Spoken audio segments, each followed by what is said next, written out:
This is Revathi. Video చూస్తున్న వారికి likes, కామెంట్స్‌తో support చేస్తున్న వారికి థ్యాంక్ యూ సో మచ్. 'ఓ ప్రేమ ఓ పగ' ఎపిసోడ్ నంబర్ 216. పింకీకి నీ పోలికలు అసలేం రాలేదు. దానికి పోలికలు మొత్తం నావే వచ్చాయి అంటూ శక్తి గర్వంగా చెప్తుంది. అందుకే నా కూతురంటే నాకు అంత ఇష్టం అంటూ సామ్రాట్ ఆ ఫొటోస్ అన్నీ తిరిగేస్తుండగా ఒక్క ఫోటో దగ్గర చూపు నిలుపుతాడు. పొట్టి గౌన్‌లో శక్తి ముద్దుగా కనిపిస్తుంటే, ఆ ఫోటోని చూస్తూ, "ఈ ఫోటోలో ఇంకా అందంగా ఉన్నావు శక్తి" అంటాడు.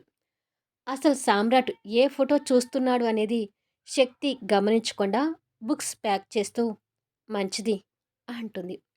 సామ్రాట్ ఆ ఫోటోని అలా దీర్ఘంగా చూస్తుండగా, శక్తి థైస్ మీద పుట్టిమచ్చ కనిపిస్తుంటుంది. ఆ పుట్టిమచ్చను చూసి సన్నగా నవ్వుతూ, "ఇక్కడ నీ పుట్టిమచ్చ కూడా కనిపిస్తుంది" అంటాడు.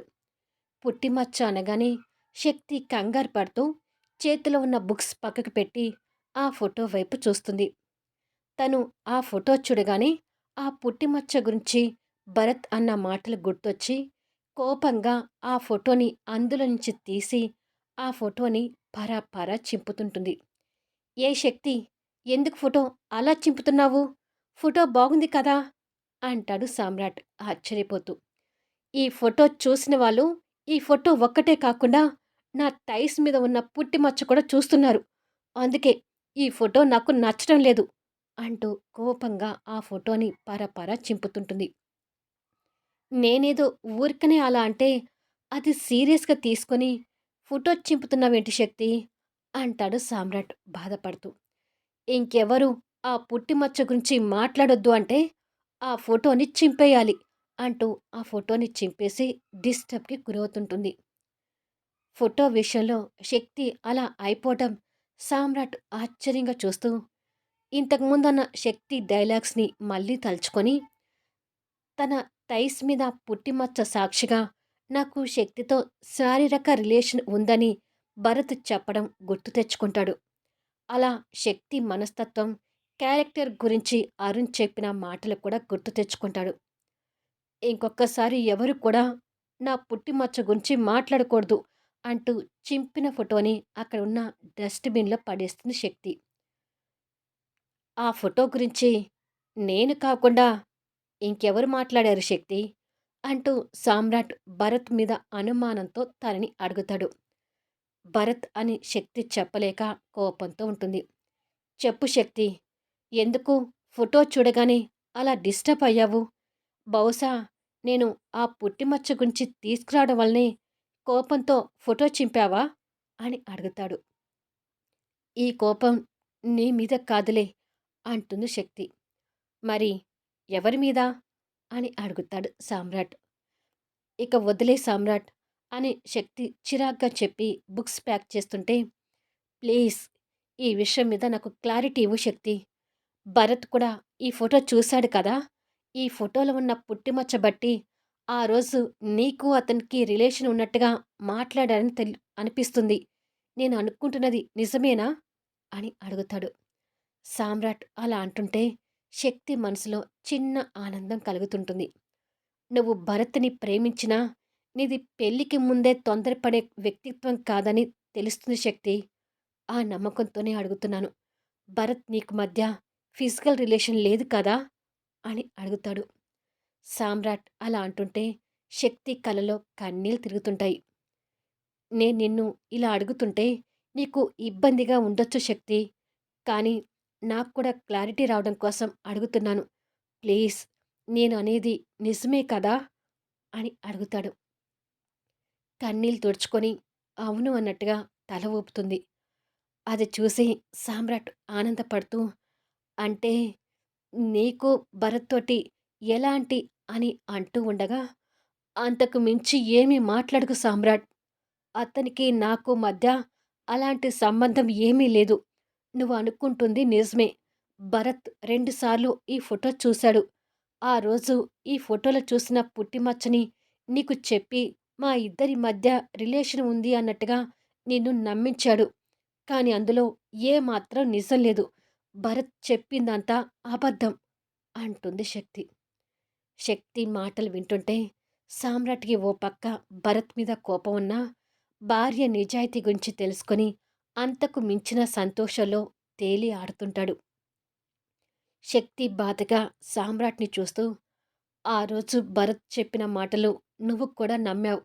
అఫ్‌కోర్స్ అతనలా చెప్పినప్పుడు ఎవ్వరూ నమ్మకుండా ఉండరులే. అది నీ తప్పు అని నేను అనుకోవడం లేదు. కానీ ఇప్పటినుంచైనా నేను క్యారెక్టర్ లేని ఆడదానిని అనుకోకు సామ్రాట్. నువ్వింకా అలా అనుకుంటూ ఉంటే నేను తట్టుకోలేను" అని అంటుంది కన్నీళ్లు పెడుతూ. తన విషయంలో భరత్ చెప్పిన మాటలు విని ఇన్నాళ్ళు పొరపాటుగా ఆలోచించినందుకు సామ్రాట్ మనసు భారమవుతూ శక్తిని గట్టిగా హక్ చేసుకుంటాడు. సడన్‌గా సామ్రాట్ అలా హగ్ చేసుకునేసరికి శక్తి ఉన్న బాధలో తను ఎలాంటి రెస్పాండ్ కాకుండా మౌనంగా ఉండిపోతుంది. సారీ శక్తి. నేను నిన్ను చాలా పొరపాటుగా అర్థం చేసుకున్నాను. ఇన్ని రోజులు నీకు భరత్‌కి నిజంగానే శారీరక రిలేషన్ ఉంది అనుకొని మనసులో వేదన పడుతూ వచ్చాను. కానీ ఇప్పుడు నీ మాటలతో ఆ వేదనంతా తొలగిపోయింది. నిన్ను అవమానించినందుకు రియల్లీ సారీ శక్తి అని అంటాడు. బాధలో ఉన్న శక్తి సామ్రాట్ నుంచి దూరం జరిగి, నిజంగానే నీకొక క్లారిటీ వచ్చింది కదా అని అడుగుతుంది. ఇంకా క్లారిటీ అంటావేంటి శక్తి? నువ్వు బంగారానివి. మేలివి బంగారానివి అంటూ తన మొహాన్ని చేతిలోకి తీసుకుంటాడు. ఇన్నాళ్ళు సామ్రాట్ తనని అనుమానిస్తున్నందుకు బాధలో ఉన్న శక్తి ఇప్పుడు సామ్రాట్ మాటలతో సంతోషపడుతుంటుంది. శక్తి వస్తున్న కన్నీళ్లు తుడుచుకొని, "ఆ భరత్ నిన్న కూడా నాకు ఫోన్ చేసి చాలా బాధపెట్టాడు సామ్రాట్" అని అంటుంది. అది విని ఆశ్చర్యపోతూ, "ఏమన్నాడు?" అని అడుగుతాడు కోపంగా. "ఫోన్ చేసి పిచ్చి పిచ్చిగా వాగాడు. అయినా నేను ఊరుకోలేదు. ఇంటికి వెళ్ళి అతని పెళ్ళాం ముందే అతని చెంప పగలగొట్టి వచ్చాను" అంటూ శక్తి ఉన్న విషయం అంతా చెప్తుంది. "మంచి పని చేసావు శక్తి.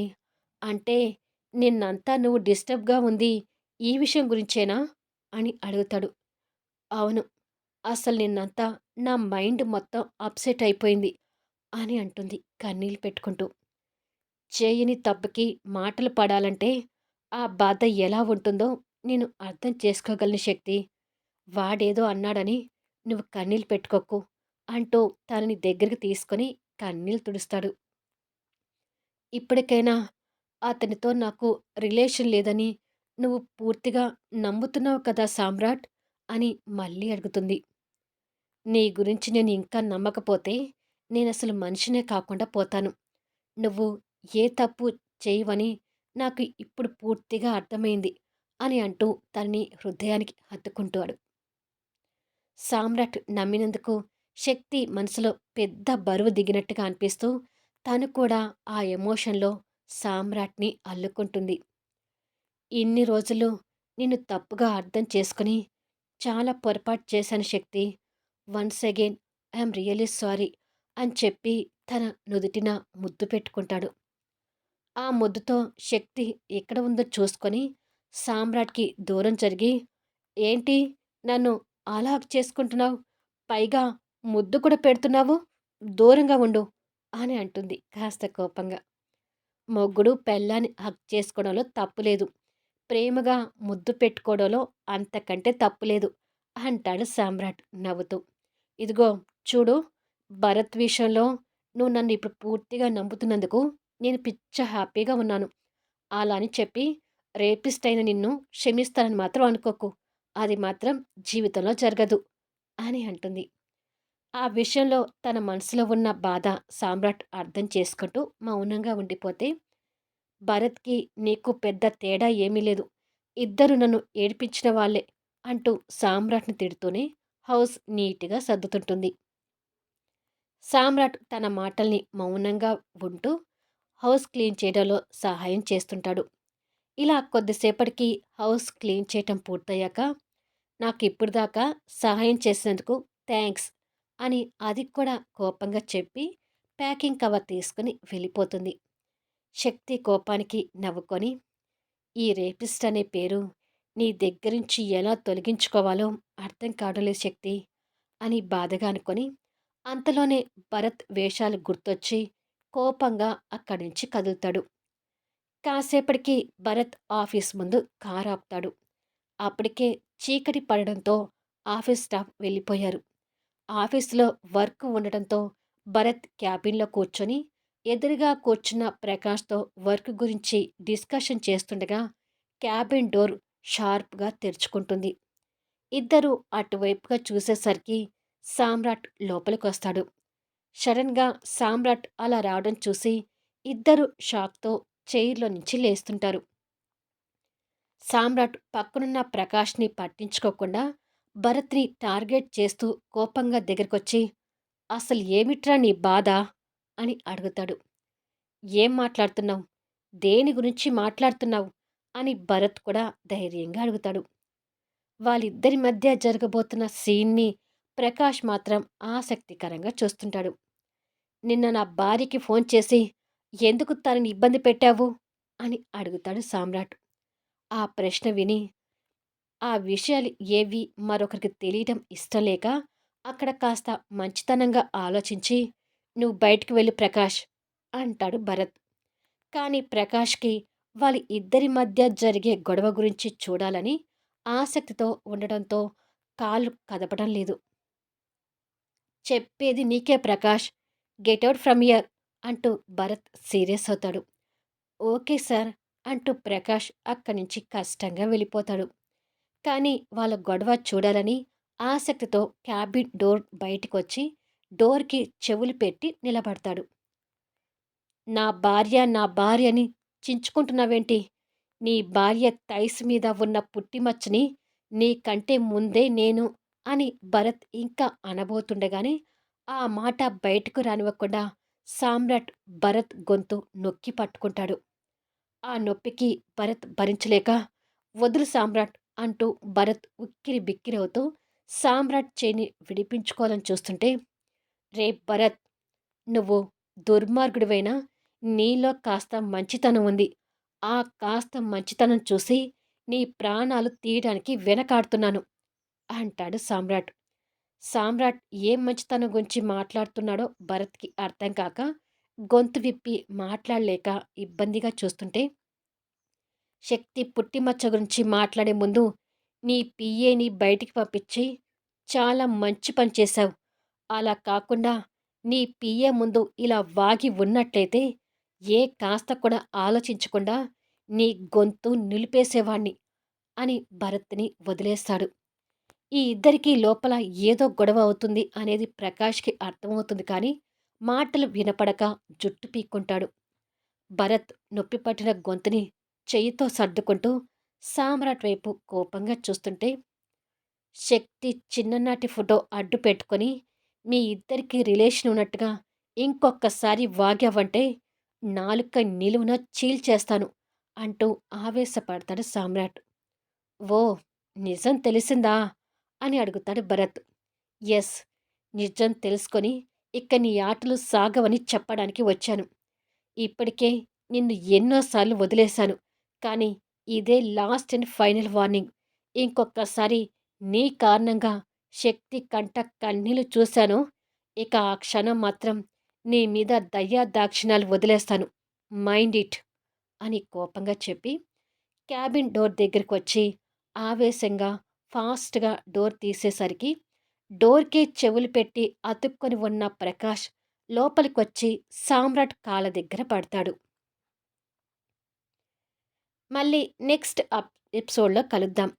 ప్రకాష్ మీద ఇప్పుడు ఎవరికైనా అనుమానం వస్తుందా? పుట్టిమచ్చ గురించి రివీల్ అయ్యేసరికి ఈ ఇద్దరి మీద భరత్ ఇంకా కక్ష కడతాడా? లేదా మనసు మార్చుకుంటాడా? సౌమ్య చదువు నేర్చుకుంటున్న విషయం భరత్‌కి చెప్తుందా? తెలియాలి అంటే అద్భుతమైన కథనంతో ఆసక్తికరంగా సాగిపోయే కథా వీడియోస్‌ని మిస్ కాకుండా చూడండి. కథ నచ్చితే లైక్ చేయండి, కామెంట్ షేర్ చేయండి, సబ్స్క్రైబ్ చేసుకొని ఛానల్ షేర్ చేస్తూ సపోర్ట్ చేయండి.